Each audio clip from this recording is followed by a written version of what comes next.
नमस्कार साथियों, मैं जितेंद्र शेखावत आप सभी का हार्दिक स्वागत करता हूं अपने YouTube channel GS with JS पर। साथियों, हम जो पॉलिटिकल साइंस की सीरीज शुरू कर रहे थे राजस्थान की राजनीतिक और प्रशासनिक व्यवस्था के जो टॉपिक्स हैं मैंने आपको बताए थे कि अपन राज्यपाल और फिर मुख्यमंत्री, उच्च न्यायालय, विधानसभा और फिर बात करें स्थानीय स्वशासन की, फिर बात करें जिला प्रशासन की, जो आयोग हैं विभिन्न, उन सभी को लेकर के अपन जो है ये सीरीज शुरू कर रहे हैं। और मैंने कल से ये सीरीज शुरू कर दी। राज्यपाल अपन पढ़ रहे हैं। राज्यपाल को अपन 5-6 भागों में बांट के पढ़ रहे हैं। टोटल 6 भागों में अपने इसको पार्ट वाइज कर लिया है। और जितने भी क्लासेज इसकी बनेगी, अपन आधा घंटे के आसपास की एक क्लास होगी। तो जितने भी क्लासेज में कंप्लीट होगा, एग्जाम की दृष्टि से जो जो बिंदु कवर होने चाहिए उन क्लासेज में मैं आपको जो है सारे बिंदु जो है अपन इनको पढ़ेंगे। तो संवैधानिक प्रावधान सबसे पहले, जो मैंने कल आपको बताया भी था कि राज्यपाल भाग 6 में है। और फिर 153 से लेके 162 तक राज्यपाल की जो कार्यपालिका का जो अंग है उसके बारे में विभिन्न प्रावधान संविधान में दिए गए हैं। और उसके बाद में बात करें तो राज्यपाल की जो भूमिका होती है वो दोहरी भूमिका होती है। किसी भी राज्य में डबल रोल में राज्यपाल काम करता है, एक संवैधानिक प्रमुख के तौर पे और दूसरा वो है जो केंद्र का प्रतिनिधि होता है। केंद्र का प्रतिनिधि इसलिए होता है कि केंद्र सरकार के द्वारा इसकी नियुक्ति की जाती है। राज्यपाल के कोई चुनाव नहीं होते और सभी राज्यों में राज्यपाल होते हैं। एक व्यक्ति को 2 या अधिक राज्यों में राज्यपाल बनाया जा सकता है। अपन ने बात करी थी संवैधानिक अनुच्छेदों की, बात करेंगे सबसे पहले, तो उसमें फिर से एक बार रिवाइज कर लेंगे उस चीज को। तो एक बार देख लेते हैं अपन कि अपन ये जो पार्ट्स हैं इनमें बांट के पढ़ेंगे इनको। संवैधानिक प्रावधान जो अपना चल रहा है, इसके बाद में शक्तियां और विशेषाधिकार राज्यपाल को जो दी गई हैं उनके बारे में बात करेंगे। समितियां और आयोग का मतलब है कि राज्यपाल के पद को लेकर के केंद्र सरकार और विभिन्न राज्य सरकारों द्वारा समय समय पर विभिन्न आयोग और समितियां गठित की गई हैं कि राज्यपाल के पद के संबंध में विभिन्न सिफारिशें कर सके। तो वो आयोग और जो है समितियां पढ़ेंगे। राष्ट्रपति शासन के बारे में पढ़ेंगे। राष्ट्रपति शासन क्या होता है और राजस्थान में राष्ट्रपति शासन 4 बार लगा है, तो उससे संबंधित जो तथ्य हैं उनको कंप्लीट करेंगे। अब तक राज्य के जितने भी राज्यपाल रहे हैं उनके बारे में बात करेंगे। और जो गहराई में जाके आरपीएससी और अधीनस्थ बोर्ड के द्वारा अब तक जो भी 45वें क्रम के राज्यपाल हैं, अपने हरिभाऊ किशन राव बागड़े साहब, तो इन तक के जो राज्यपाल हैं इनके बारे में सभी के बारे में बात करेंगे। और कौन से किस पद पे पहले रहे हुए हैं, तथ्यों के बारे में बात करेंगे। थोड़ा सा लंबा टॉपिक ये भी हो जाएगा, इसके बारे में देखेंगे। चाहे जितना लंबा हो, लेकिन एग्जाम की दृष्टि से ये चीज़ें अपने को कंप्लीट करनी ही पड़ेगी। और मैं आपसे रिक्वेस्ट भी करूंगा कि वीडियो अगर आपको पसंद आए तो इसको लाइक करें, अपने दोस्तों को शेयर करें और यूट्यूब चैनल जो मेरा है उसको सब्सक्राइब भी कर लें। और आप सुझाव भी कमेंट्स के माध्यम से मुझ तक पहुंचा सकते हैं कि अपन इन वीडियोस में और क्या नया कर सकते हैं और किन चीज़ों से को लेकर के अपने को ज़्यादा से ज़्यादा वीडियोस बनाने चाहिए। अभी शुरुआत है अपनी, ज़्यादा से ज़्यादा लोगों को आप शेयर करेंगे तो मुझे भी मोटिवेशन मिलेगा, और मोटिवेशन मिलेगा तो मैं भी फिर उसी तरीके से काम कर पाऊंगा। इसलिए थोड़ा सा आपसे ये रिक्वेस्ट है कि ज़्यादा से ज़्यादा लोगों तक इसको शेयर करें। अब देखते हैं, राज्यपाल से संबंधित विभिन्न वाद भी हुए हैं। केंद्र सरकार उच्च न्यायालय और उच्चतम न्यायालय द्वारा फैसले दिए गए हैं राज्यपाल को लेके, तो उनके बारे में भी बात करेंगे। संवैधानिक प्रावधान हम पढ़ रहे थे, और संवैधानिक प्रावधानों में मैंने कल आपको बताया था कि जिस प्रकार केंद्र सरकार संविधान के भाग 5 में दी गई है, राज्य सरकार संविधान के भाग 6 में दी गई है। संविधान के भाग 6 में कार्यपालिका, विधायिका और न्यायपालिका अर्थात राज्य सरकार के तीनों जो फॉर्मेट हैं उनके बारे में बताया गया है। और अपन पढ़ रहे हैं अभी कार्यपालिका। कार्यपालिका में अपने को पढ़ना है राज्यपाल, मुख्यमंत्री, मंत्रिपरिषद और महाधिवक्ता। उसके बाद में फिर विधानमंडल शुरू करेंगे। चारों पढ़ेंगे, कौन कौन? राज्यपाल, मुख्यमंत्री, मंत्रिपरिषद और महाधिवक्ता। इनको इस तरीके से अपन पढ़ेंगे कि किसी भी एग्जाम में अपन, चाहे जो लेवल हो एग्जाम का, तो कोई भी प्रश्न अपना छूटे नहीं किसी भी प्रकार से। इस तरीके से अपने को पॉलिटिकल साइंस को तैयार करना है, राजस्थान की राजनीतिक और प्रशासनिक व्यवस्था को पूरे तरीके से तैयार करना है। अगर आप लोगों से मुझे मोटिवेशन मिला और अगर आप लोगों को वीडियोस पसंद आएंगे तो इसी प्रकार फिर मैं ज्योग्राफी और कला संस्कृति से संबंधित और करंट अफेयर से संबंधित वीडियोस भी आपके सामने लेकर के आऊंगा। तो यहाँ संवैधानिक प्रावधान की बात करें तो संवैधानिक प्रावधान में मैंने आपको बताया था कि ये भाग 6 में है। राज्यपाल कौन से भाग में है? भाग 6 में। अनुच्छेद कहां से कहां तक है? तो अनुच्छेद 153 से लेके और 162 तक इसके बारे में दिया गया है। मैंने आपको यह भी बताया था पिछले वीडियोस में, ये सारी चीजें आप देख सकते हैं। दोहरी भूमिका होती है राज्यपाल की। दोहरी भूमिका कौन कौन सी होती है, तो मैंने कल आपको यह भी बताया था कि एक संवैधानिक प्रमुख होता है, अर्थात राज्य में दो प्रमुख, अपने यहाँ संसदीय व्यवस्था है तो केंद्र सरकार में भी दो प्रमुख होते हैं, राज्य सरकारों के भी दो प्रमुख होते हैं। एक वास्तविक प्रमुख होता है और एक जो है नाम मात्र का या संवैधानिक प्रमुख होता है। वास्तविक प्रमुख का मतलब है कि जो डिसीजन लेते हैं, जो कार्य करते हैं वास्तव में, उनको अपन वास्तविक प्रमुख के नाम से बोलते हैं। हमारे यहाँ बहुमत की सरकार है, इसलिए मुख्यमंत्री राज्यों में और प्रधानमंत्री केंद्र में निर्वाचित होकर आते हैं। इसलिए बहुमत में क्या होता है कि जो है फैसले लेने का अधिकार वहां प्रधानमंत्री प्लस मंत्री परिषद के पास और राज्यों में मुख्यमंत्री और मंत्री परिषद के पास होता है। तो इसलिए वो फैसले ले लेते हैं, लेकिन जल्दबाजी में कोई फैसला ले लिया गया है तो उस पर दृष्टि डालने के लिए हमने एक संवैधानिक और नाम मात्र के प्रमुख की व्यवस्था की है, ताकि उनको एक बार वापस लौटा के और बता सके कि इसमें आप संशोधन कर सकते हैं इस तरीके से, तो जल्दबाजी में फैसले नहीं लिए जाए। इसलिए हमने जो है राज्यपाल और राष्ट्रपति की व्यवस्था भी काम में ली है, जिनको अपन संवैधानिक और नाम मात्र का प्रमुख बोलते हैं। दूसरी भूमिका होती है केंद्र का प्रतिनिधि होता है। हमारे यहाँ संघीय सरकार है, केंद्र सरकार के अलग काम है, राज्य सरकारों को भी कुछ काम दिए गए हैं। देश की एकता अखंडता पे कोई आघात नहीं हो, इसलिए हमने राज्यों में राज्यपाल बैठा रखे हैं, ताकि राज्य सरकारों द्वारा जो डिसीजन लिए जा रहे हैं वो संविधान के प्रावधानों के अंतर्गत लिए जा रहे हैं। कहीं इस प्रकार राज्य सरकारें अपनी जो है अलग रीति पे काम तो नहीं करने लग गई है। इन सब की सूचना देता रहता है राज्यपाल केंद्र को, इसलिए वो केंद्र का प्रतिनिधि होता है। कल वाली क्लास में मैंने आपको बताया था। इसके बाद में हमने बात करी थी दोहरी भूमिका के बाद में 153 अनुच्छेद 153, यहां मैं नहीं लिखवाऊंगा, वो क्लास में आप उसमें देख सकते हैं, मैं बता देता हूं एक बार। अनुच्छेद 153 में मूल संविधान, जो अपने संविधान लागू हुआ था 26 जनवरी 1955 को, उसमें दिया था कि प्रत्येक राज्य के लिए एक राज्यपाल होगा। लेकिन इसमें 7वां संविधान संशोधन 1956 में हुआ और उसमें यह व्यवस्था की गई कि 2 या अधिक राज्यों के लिए एक व्यक्ति को राज्यपाल नियुक्त किया जा सकता है।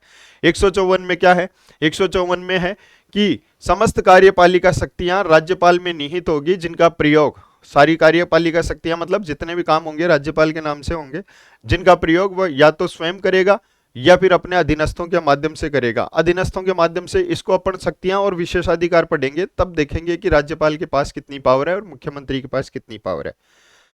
तो इनका प्रयोग वह अधीनस्थों, अधीनस्थ का मतलब है मुख्यमंत्री प्लस मंत्री परिषद के माध्यम से करेगा। इसके बाद में अपन देखेंगे कि जो है 155 में नियुक्ति की बात कही गई है, और नियुक्ति की बात यह है कि राष्ट्रपति के द्वारा नियुक्ति की जाती है। राष्ट्रपति खुद की मर्जी से नहीं करता, प्रधानमंत्री मंत्री परिषद सलाह देती है, उसके अकॉर्डिंग राष्ट्रपति उनकी नियुक्ति करता है। एक वारंट जारी करता है अपने सील और साइन के साथ में, अर्थात मोहर और उनके हस्ताक्षर होते हैं राष्ट्रपति के। उस वारंट को कौन बांधता है, तो राज्य में वारंट को मुख्य सचिव पढ़कर सुनाता है। इसके बाद में बात करें अपन तो जो है 156 में कार्यकाल की बात करी थी अपन ने, और 156 में अब यहां से स्टार्ट करते हैं कार्यकाल से। कल तक अपन ने नियुक्ति तक देख लिया था। 156 में क्या है, कार्यकाल। अब कार्यकाल को लेकर 3 बातें लिखी गई हैं। पहला 156(1), यहां बात ध्यान रखनी है आपको कि ये राष्ट्रपति के प्रसाद पर्यंत काम करता है। राष्ट्रपति के प्रसाद पर्यंत का मतलब है, राष्ट्रपति के प्रसाद पर्यंत कौन काम करता है, राज्यपाल। और इसका मतलब है नियुक्ति की जाती है, निर्वाचित नहीं होता राज्यपाल, नियुक्ति करता है कौन, राष्ट्रपति के प्रसाद पर्यंत काम करता है। तो प्रसाद पर्यंत राष्ट्रपति का मतलब है प्रधानमंत्री और मंत्री परिषद जो सलाह राष्ट्रपति को देती है उन्हीं को वो राज्यपाल बनाता है। तो वास्तव में कौन जो है नियुक्ति करता है इनकी, तो राज्यपाल की नियुक्ति प्रधानमंत्री या फिर मंत्री परिषद करती है, लेकिन राष्ट्रपति के नाम से होती है। 156(2) में क्या लिखा हुआ है कि अपना त्यागपत्र किसको देगा, तो त्यागपत्र राष्ट्रपति को। किसको देगा, राष्ट्रपति को। कौन, राज्यपाल। देखो राज्यपाल की नियुक्ति राष्ट्रपति कर सकता है, राज्यपाल को हटा कौन सकता है, राष्ट्रपति हटा सकता है। स्थानांतरण का मतलब एक राज्य से दूसरे राज्य में स्थानांतरण किया जा सकता है, राष्ट्रपति करता है। लेकिन जो है राज्यपाल को किसी भी राज्य में शपथ कौन दिलाता है, तो अपन पढ़ेंगे 159 में शपथ। तो शपथ दिलाता है उच्च न्यायालय का मुख्य न्यायाधीश, अगर मुख्य न्यायाधीश नहीं है तो वरिष्ठतम न्यायाधीश। 156(3) में क्या लिखा हुआ है, 156(3) में लिखा हुआ है कि 5 वर्ष कार्यकाल होता है। कितना होता है? यहां देखो, सबसे पहले ही बता दिया कि राष्ट्रपति के प्रसाद पर्यंत है। 5 वर्ष कार्यकाल, लेकिन 5 वर्ष से पहले भी हटाया जा सकता है अगर वह चीज प्रधानमंत्री या मंत्रिपरिषद को समझ में नहीं आ रही है, अर्थात राज्यपाल उनके समझ में नहीं आ रहा है, तो राष्ट्रपति को कह के उसको हटवा सकते हैं। तो राष्ट्रपति के प्रसाद पर्यंत काम करता है। त्यागपत्र राष्ट्रपति को देता है, उसको खुद को नहीं करना है काम। तो 156(3) में 5 वर्ष कार्यकाल होता है। 5 वर्ष से पहले भी राष्ट्रपति हटा सकता है। और अगर किसी राज्य में 5 वर्ष के बाद में भी किसी दूसरे व्यक्ति को राज्यपाल नहीं नियुक्त किया जाता है, तो फिर क्या यह अपना पद छोड़ देगा? नहीं, 5 वर्ष के बाद में भी वही राज्यपाल वहां बना रहेगा। तो ये सारी चीजें अपने को ध्यान रखनी है। फिर राज्यपाल को एक राज्य से दूसरे राज्य में स्थानांतरित भी किया जा सकता है, 5 वर्ष से पहले भी किया जा सकता है। और एक चीज और आपको ध्यान रखनी है, किस व्यक्ति को किस आधार पे, किस राज्यपाल को किस आधार पे हटाना है, ये आधार संविधान में नहीं दिया गया है। राष्ट्रपति की जब इच्छा होगी, राष्ट्रपति का मतलब है प्रधानमंत्री और मंत्रिपरिषद की जब इच्छा होगी, तब राज्यपाल को हटाया जा सकता है। तो 156 अपन ने देख लिया, ये सारी चीजें अपन ने देखी। 157 में क्या है? 157 में 157 में है योग्यता। और यहां यह भी इंपॉर्टेंट है, और इस प्रश्न को एक बार घुमा दिया गया था। किस तरीके से घुमा दिया गया था अपन बात करेंगे, लेकिन सबसे पहले राज्यपाल पद के लिए संविधान में 2 ही योग्यता दी गई है। कितनी योग्यता दी गई है? 2। कौन कौन सी दी गई है? पहली योग्यता की बात करें तो भारत का नागरिक होना चाहिए। पहली योग्यता तो क्या? भारत का नागरिक हो। और दूसरी योग्यता न्यूनतम आयु। अधिकतम की बात नहीं बताई है कि ज्यादातर कितनी आयु हो। न्यूनतम आयु 35 वर्ष, यानी कि 35 से कम उम्र का नहीं होना चाहिए। 2 योग्यता है, तीसरी योग्यता की 157 में बात ही नहीं करी। तो यहाँ ये 2 ही योग्यता हैं जो राज्यपाल पद के लिए हैं संविधान में, इसके अलावा नहीं है। ये प्रश्न पूछ लिया गया था, दोनों योग्यता तो दी गई थी, इसके अलावा उन्होंने पूछा था कि कौन सी योग्यता राज्यपाल में होनी चाहिए संविधान के अनुसार। तो एक और दे दी थी कि लाभ के पद पर नहीं होना चाहिए। लाभ के पद पर वाली योग्यता में नहीं है, 158 में है, शर्तों में है। तो वो अपने को ये वाला जो है, ये चीज अच्छे से ध्यान रखनी है, भारत का नागरिक और न्यूनतम आयु 35 वर्ष। अब चलते हैं 158 में, और 158 में अनुच्छेद 158 में बात करते हैं हम शर्तें। और शर्तें क्या क्या हैं? तो पहली शर्त है 158 में, पहली शर्त में लिखा हुआ है कि अगर वह संसद का सदस्य है। संसद का मतलब हो गया कि लोकसभा या राज्यसभा दोनों सदनों का सदस्य नहीं होना चाहिए। राज्यपाल बनने के लिए दूसरी योग्यता, ये शर्त है कि विधानमंडल का सदस्य नहीं होना चाहिए। तो संसद या विधानमंडल का सदस्य नहीं होगा। अगर है तो उसको जब नियुक्त कर दिया जाता है, वो अपना पद ग्रहण करेगा, उसी के साथ में उसका ये पद खत्म हो जाएगा। दूसरी बात करें, दूसरी बात है कि वह किसी लाभ के पद पर नहीं होना चाहिए। लाभ के पद का मतलब यहाँ पे है कि गवर्नमेंट के खजाने से, सरकारी खजाने से कहीं सैलरी नहीं उठाना चाहिए, यानी कि संचित निधि से किसी भी केंद्र सरकार से या राज्य सरकारों से पैसा नहीं मिल रहा हो, उसको लाभ के पद पर नहीं हो। यानी कि किसी आयोग का अध्यक्ष है या फिर किसी और जगह पे उसको नियुक्त किया कर रखा है, तो फिर वो राज्यपाल नहीं बन सकता, और बनेगा तो फिर ये पद छोड़ना पड़ेगा। तीसरी योग्यता, तीसरी शर्त क्या है? वेतन और भत्ते, वेतन एवं भत्ते।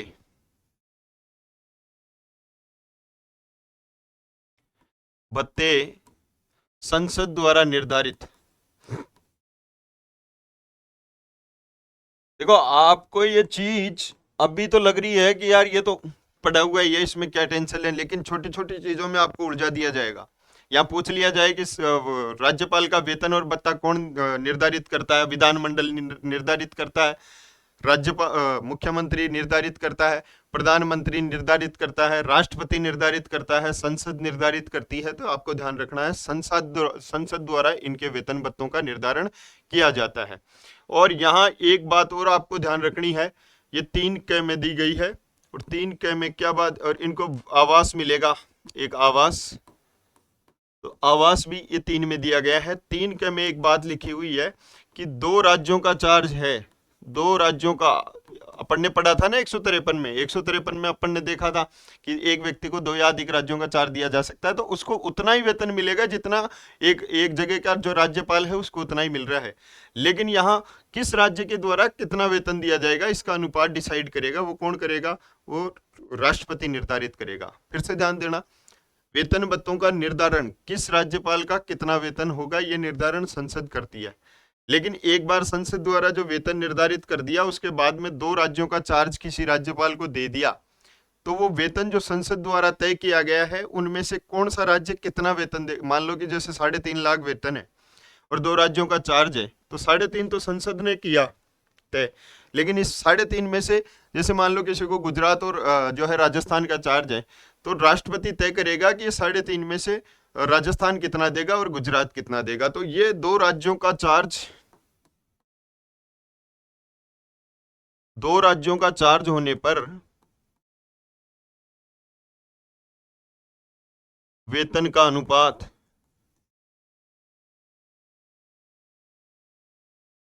राष्ट्रपति द्वारा निर्धारित किया जाएगा।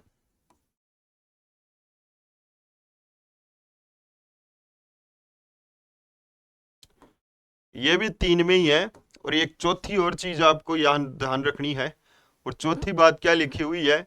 चौथी बात यह है कि अलाभकारी परिवर्तन नहीं, अलाभकारी परिवर्तन यानी कि वेतन भत्तों को कम नहीं किया जा सकता, परिवर्तन नहीं। किसमें? वेतन भत्तों में, सिवाय एक चीज को छोड़ के। इसको, अगर देश में वित्तीय आपातकाल लग जाता है 360 के अंतर्गत, तो वो तो फिर सरकार अपने अंडर में ले लेती है सारी चीजें, तो वित्तीय आपातकाल के दौरान तो कुछ भी हो सकता है। अगर सामान्य तरीके से बात करें तो अलाभकारी परिवर्तन यानी कि वेतन भत्तों में कमी नहीं की जा सकती। तो 158 की शर्तों में ध्यान रखना है, संसद या विधानमंडल का सदस्य है तो वो नहीं रहेगा, लाभ के पद पर है तो वो उस पद को छोड़ना पड़ेगा, वेतन एवं भत्ते संसद द्वारा निर्धारित किए जाते हैं, 2 राज्यों का चार्ज होने पर वेतन का अनुपात राष्ट्रपति द्वारा निर्धारित किया जाएगा, और आवास इसको मिलेगा ही, राज्यपाल को अलाभकारी परिवर्तन नहीं किया जा सकता वेतन भत्तों में। तो ये सारी बात आपको ध्यान रखनी है। उसके बाद में अपन चलते हैं 159 में, 159 में। और 159 में क्या है? तो 100, देखो सुनो, एक बार क्या है कि ऊपर ऊपर से चीजें आप याद कर लेना। जैसे 153 में क्या है कि प्रत्येक राज्य के लिए एक राज्यपाल की व्यवस्था, 2 या अधिक राज्यों के लिए किया जाए, 2 या 2 से अधिक राज्यों में एक व्यक्ति को 7वें संविधान संशोधन 1956 के द्वारा जो है नियुक्त किया जा सकता है। इसके बाद में 155 में क्या है?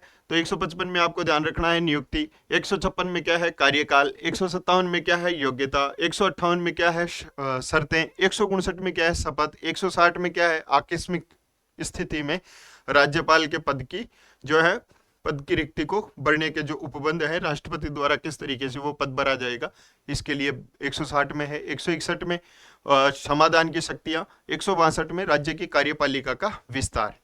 तो ये पहले तो आपको जो है मोटा मोटा याद कर लेना है, फिर इनके बीच में जो इनके अंदर जो बिंदु दिए गए हैं उनको कंप्लीट करना है, और इस तरीके से आप 5-7 बार जो है इन चीजों को देखोगे, ऑटोमेटिकली आपको ये याद होती जाएंगी। 159 में क्या है? शर्तें, ओ सॉरी शपथ। 159 में क्या है? शपथ। अब यहाँ मेन इंपॉर्टेंट चीज मैंने बताया कि राज्यपाल की नियुक्ति कौन करता है, तो नियुक्ति राष्ट्रपति के द्वारा की जाती है। स्थानांतरण एक जगह से दूसरे राज्य में राष्ट्रपति के द्वारा किया जाता है। त्याग पत्र किसको देगा? त्याग पत्र राष्ट्रपति को देगा। लेकिन यहाँ शपथ कौन दिला रहा है? तो शपथ, शपथ कौन दिलवाएगा?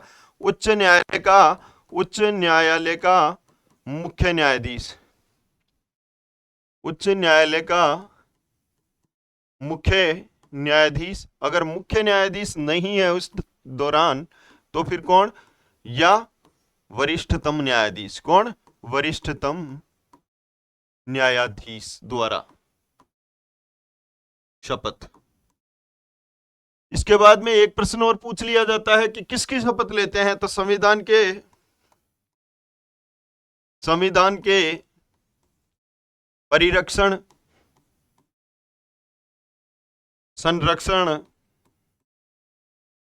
और प्रतिरक्षण। अब तीनों में क्या अंतर है? तो देखो, परिरक्षण का मतलब तो है कि संविधान का जो मूल रूप है उसके साथ में कोई छेड़छाड़ नहीं हो जाए, और संविधान को इस तरीके से मूल रूप को, संविधान को एक तरीके से मूल रूप को छेड़छाड़ करके संविधान को नष्ट कर दिया जाए। तो इस तरीके से मूल रूप को बचाने का काम करता है परिरक्षण के माध्यम से, संरक्षण का माध्यम से।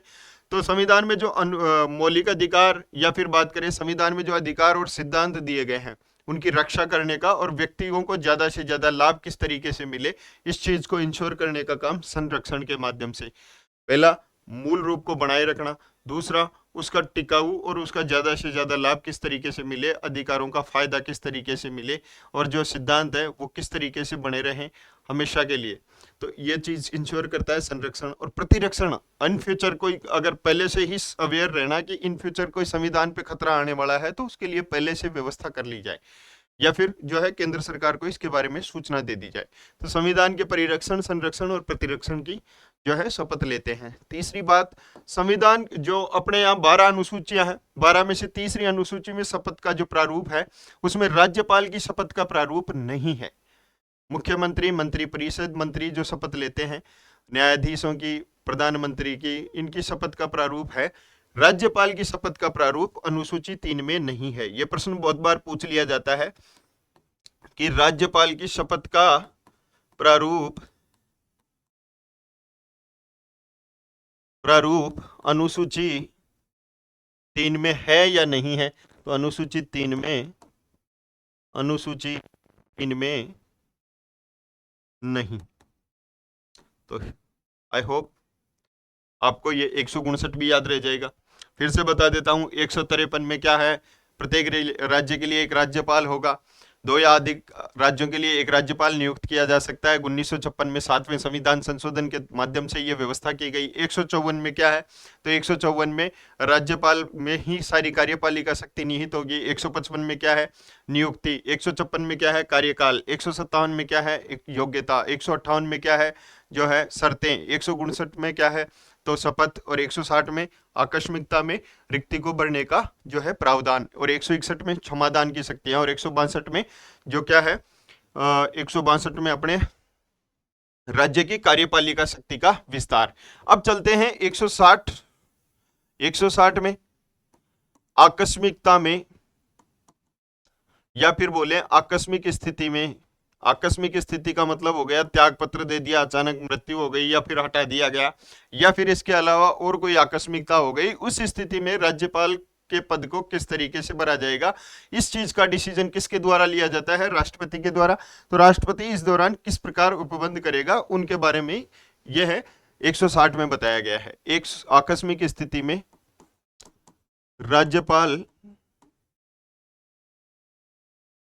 के पद को भरने के प्रावधान। इसके बाद में 161 में बात करें, इसमें कुछ खास नहीं है। यहाँ 161 में खास है, 160 में कुछ ज्यादा इतना नहीं है इंपॉर्टेंट। 161 में आपको क्षमादान की शक्तियों की बात करते हैं, राज्यपाल की क्षमादान की शक्ति। तो देखिए, राज्यपाल के क्षमादान की शक्ति की बात करें तो यहाँ 5 शब्द आपको देखने को मिलेंगे। एक क्षमा, दूसरा निलंबन, तीसरा आपको देखने को मिलेगा लघुकरण, चौथा आपको देखने को मिलेगा परिहार, और पांचवा अपने को देखने को मिलेगा विराम।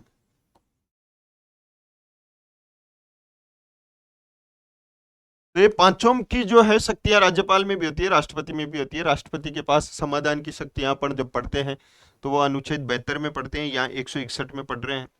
लेकिन यहाँ आपको ध्यान रखना है, क्षमा। क्षमा का मतलब है कि सजा को बिल्कुल सिरे से खत्म कर देना और उसका कोई प्रभाव नहीं रह जाना, ये क्षमा।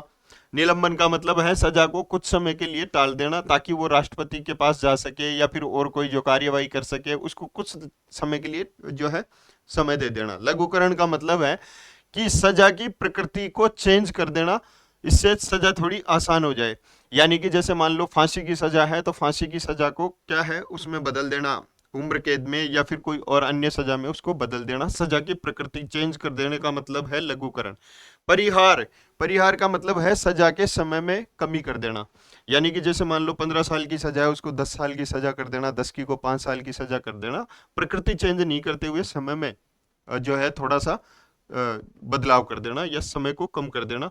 और यहाँ विराम का मतलब है कि जैसे गर्भवती महिलाएं हैं या फिर दिव्यांग लोग हैं, उनको कुछ समय के लिए उस सजा को जो है उनकी सजा को टाल देना। तो ये सारी चीजें हैं। क्षमादान में 5 प्रकार की शक्तियां हैं। क्षमा कर देना सजा को, निलंबन करना, लघुकरण करना, परिहार करना, विराम करना। तो यहाँ बात करते हैं हम राष्ट्रपति में, और इसमें दो अंतर हैं। एक तो क्षमा में ये मृत्युदंड को क्षमा नहीं कर सकते। मृत्युदंड अगर किसी व्यक्ति को मिला हुआ है तो राज्यपाल के पास पावर नहीं है कि उसको वो क्षमा कर दें। हो सकता है वो उसको उसकी थोड़ी बहुत प्रकृति में चेंज करें, निलंबन कर सकते हैं, राष्ट्रपति के पास भेज सकते हैं, उसको इतना समय दे सकते हैं। जैसे मान लो कि उसको 10 दिन में ये वाली जो फांसी की सजा होने वाली है, मृत्युदंड मिलने वाला है, तो उसको कुछ समय और बढ़ा करके दे सकता है। इतनी पावर राज्यपाल के पास है, लेकिन वो खत्म नहीं कर सकता उसको। तो मृत्युदंड एवं सैन्य कोर्ट, यानी कि सेना द्वारा दी गई, सैन्य कोर्ट द्वारा दी गई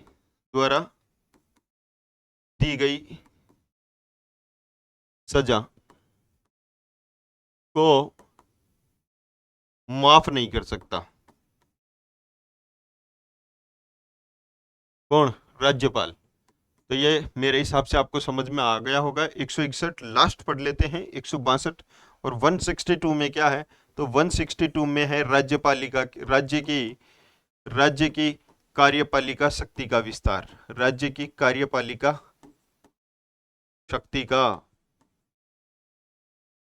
विस्तार। इसका मतलब है कि राज्य सूची के विषयों पे कानून बना सकता है और समवर्ती सूची के विषयों पे भी कानून बना सकता है। तो राज्य सरकार को अपनी पावर बढ़ानी हो तो उसके ऊपर ये साइन कर सकता है, उसको थोड़ा सा अपने बढ़ा सकते हैं, लेकिन समवर्ती सूची में भी तब ही बढ़ा सकते हैं जब केंद्र सरकार या फिर संसद द्वारा जो है समवर्ती सूची का प्रयोग नहीं किया गया है, उस पर कानून नहीं बनाया गया है। अगर समवर्ती सूची पे केंद्र सरकार कानून बना देती है, संसद कानून बना देती है, तो फिर पावर उसके पास चली जाती है। तो यहाँ बात करते हैं अपन, सबसे पहले अपन देखते हैं, हमने पढ़ा था, वैसे बता देता हूँ एक बार मैं आपको। तो हमने आज देखा है राज्यपाल से संबंधित संवैधानिक प्रावधानों को। संवैधानिक प्रावधानों में मैंने बताया राज्यपाल भाग 6 में है, भाग 6 में है। और इसके बाद में 153 से लेके 162 तक जो है कार्यपालिका से संबंधित जो अनुच्छेद है राज्यपाल के, उनके बारे में बताया गया है। 153 में क्या है? 153 में है प्रत्येक राज्य के लिए एक राज्यपाल होगा, 2 या अधिक राज्यों के लिए भी एक व्यक्ति को राज्यपाल नियुक्त किया जा सकता है। ये प्रावधान 7वें संविधान संशोधन के द्वारा 1956 में किया गया है। 154 में समस्त कार्यपालिका शक्ति राज्यपाल में निहित होगी, जिसका प्रयोग वह स्वयं या फिर अपने अधीनस्थों के माध्यम से करेगा। ये अपन पढ़ेंगे इस पॉइंट को, तो शक्तियों में पढ़ेंगे। अभी नेक्स्ट वाला जो कल की क्लास में अपन इसको देखेंगे विस्तार रूप में, तब आपको समझ में आएगा कि किस तरीके से राज्यपाल अपनी शक्तियों का प्रयोग करता है।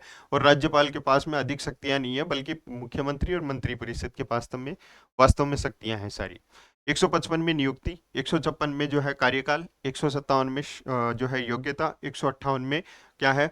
158 में जो है शर्तें, 159 में शपथ, 160 में आकस्मिकता की स्थिति में पद की रिक्ति को भरने के प्रावधान, 161 में सजा जो है उसको क्षमादान की शक्तियां, और फिर 162 में कार्यपालिका शक्ति का विस्तार।